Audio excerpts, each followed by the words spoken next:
My name is Lee. I am the founder and president of a company called Dyrt, D-Y-R-T, and we build urban industrial scale composting facilities.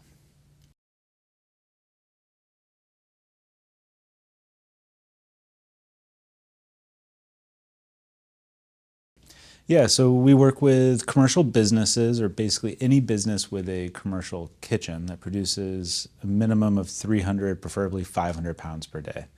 So that includes stadiums, resorts, hotels, ghost kitchens, and food processors and food facilities. We then basically collect the food, the urban food waste only, no residential, and no yard waste, and we bring it to our urban facility, which is less than 10 miles away, and then aerobically compost it in our proprietary end vessel systems. We then take the finished compost and we sell it back to the governments, farms, and throughout local distribution channels. The goal is, can we get accurate data and provide better service while reducing cost for all these large commercial producers?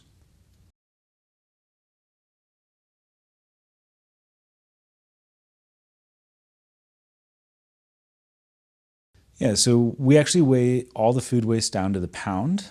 So unlike a traditional system or a compost facility where the entire truck is weighed with maybe 10, 20, 50, 100 businesses sharing it, each business gets an individual per pound basis of their food waste with the goal of increasing their landfill diversion.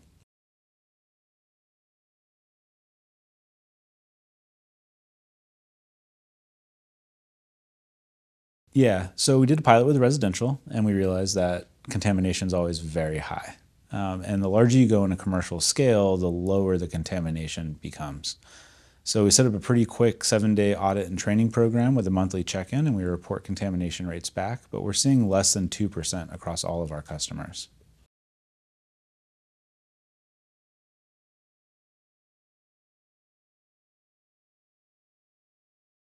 Rubber gloves, of course. Zip ties are a big one. And then occasionally somebody will leave the cheese in the package or some packaged foods that slip through. What we discovered with commercial kitchens is they're preparing food. It's meal prep, or they're prepping for retail distribution, grocery stores, large chains. And most of that doesn't arrive like household food does because we're receiving it before any of the potential contamination actually is on the product itself.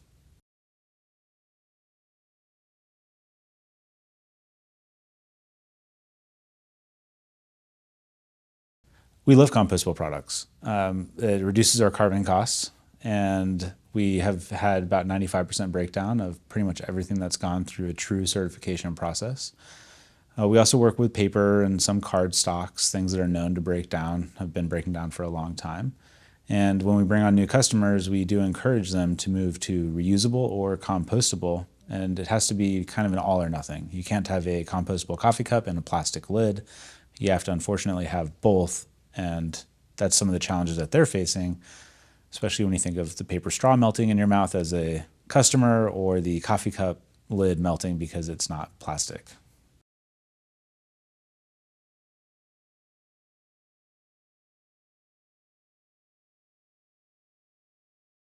Yeah, I mean, you can look at, let's take the entire country of New Zealand that has now banned stickers on produce. They can be compostable stickers, but no longer plastic stickers are allowed.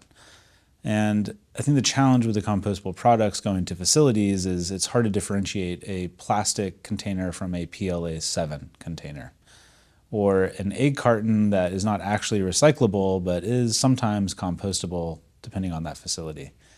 And so when you're a facility that is already over capacity and struggling to keep up, it's easier to send it away than to figure out how to manage it. From a benefit perspective, it does create a higher end product as long as you can get it to break down.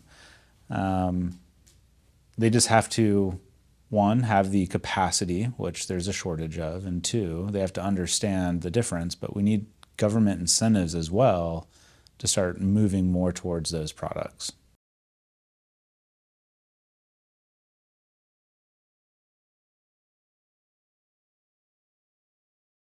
I think there's three ways to think of the public if we start with that. You have the diehards that will do anything. They will buy compostable, they will source separate, everything recycling, solid waste, compost products.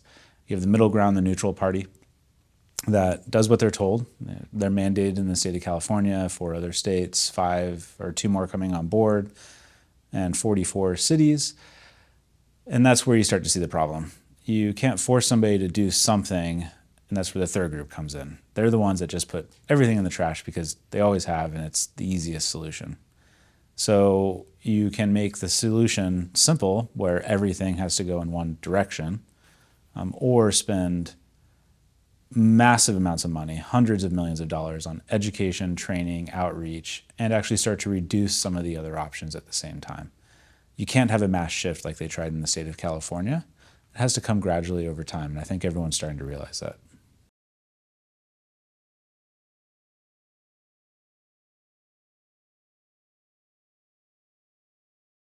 Yeah, we get a few overs that come out of the compostable products, mainly paper clusters that just get wadded up in our system. PLA7 seems to melt pretty quickly. And then, yeah, it's a different, when you're in vessel, everything's controlled, temperature, moisture, pH. Unlike a windrow or an aerostatic pile, there's a lot more rotations, a lot more revolutions, and a lot cleaner environment to make sure everything breaks down.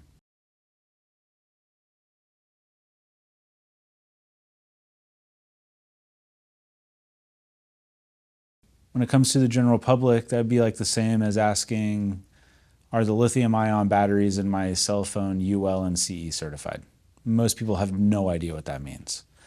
So we can test and we can certify, but you can go on Amazon and buy a green poop bag for your dog that's actually made of plastic. But it's green, and people think it's compostable or biodegradable, which is also another confusing term. So I don't know if there's a way to educate the entire public. The only way is to help control where the products are coming from to ensure that they are compostable.